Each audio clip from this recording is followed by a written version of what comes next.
Part 1. A Voyage to Lilliput. My name is Lemuel Gulliver. I was born in England in 16... When I was a young man, I studied to be a doctor. I worked in London at first, but it was not easy to make money there. I decided to work as a ship's doctor. I liked travelling, and I made several voyages. It was an interesting life. One ship I worked on was called the Antelope. Our voyage went very well at first, but one day there was a great storm. The ship hit a rock in the sea and began to sink. I managed to jump into one of the ship's lifeboats with some sailors, and we thought we were safe.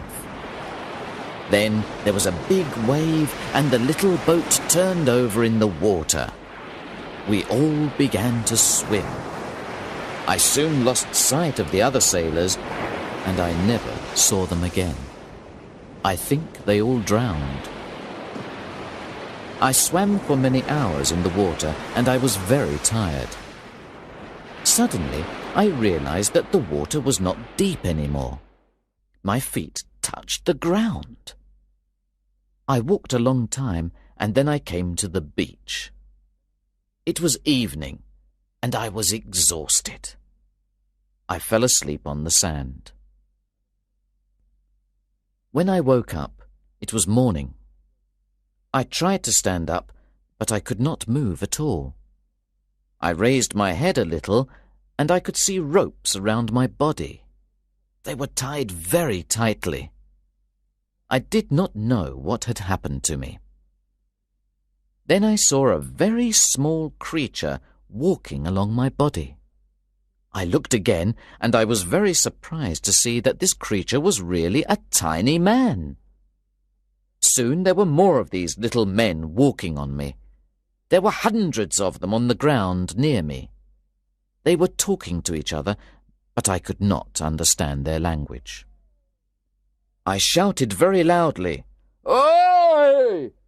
And the little men were afraid. They ran away quickly. Then I tried to free myself, and I managed to break the ropes around one of my hands. As soon as I did this, I felt a sharp pain. The little men were shooting arrows at me. The arrows were very small, but they were also very sharp, and I decided to lie still. Now the little men constructed a platform near my head. One of them climbed up to the top of the platform. He was standing very close to my ear.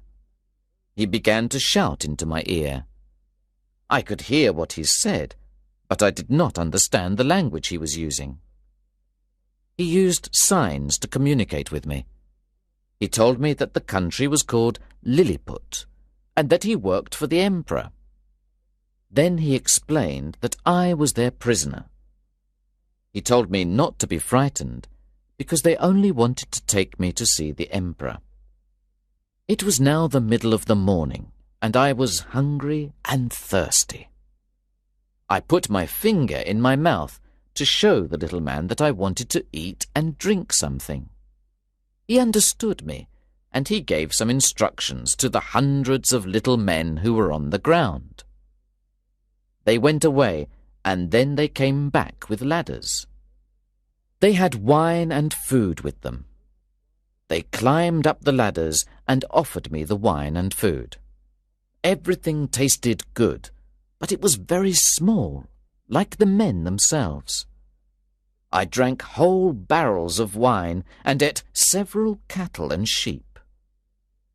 Soon I could hear a lot of noise on the ground near me. I turned my head to look, and I saw that all the little men were now very busy. They had cut down a lot of trees, and they were building something with the trees. They worked for a long time, and then I saw what they were making. It was a large machine with many wheels. The machine was as big as me. I was now tired again, and I fell asleep once more. While I slept, the little men pulled me onto the machine. The movement woke me. I was curious to find out what they were doing.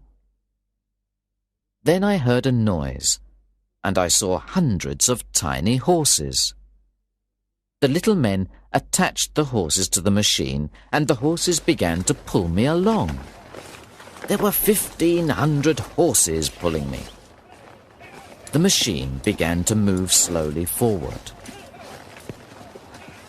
We travelled slowly for a long time, and then we came to a city.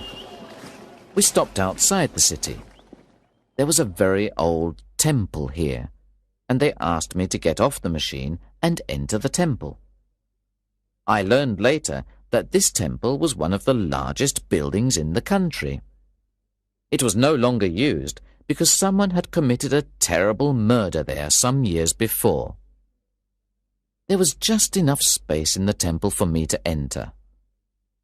Once I was inside, the people tied me up again. They used 91 chains and 36 padlocks. The chains were long enough to allow me to stand and walk around. I'll never forget how surprised and frightened the people were when they saw me stand up and walk. Now the emperor himself came to the temple. He brought his princess with him. They wanted to look at me. They climbed up a tower in the temple and looked down at me where I lay. People from the city began to arrive as well, and they climbed up the walls of the temple to look down at me. Some very daring people put ladders against my body and climbed up these. Everybody was very surprised to see me.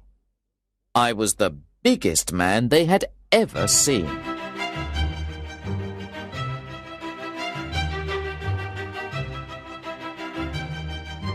Part 2. Life in Lilliput.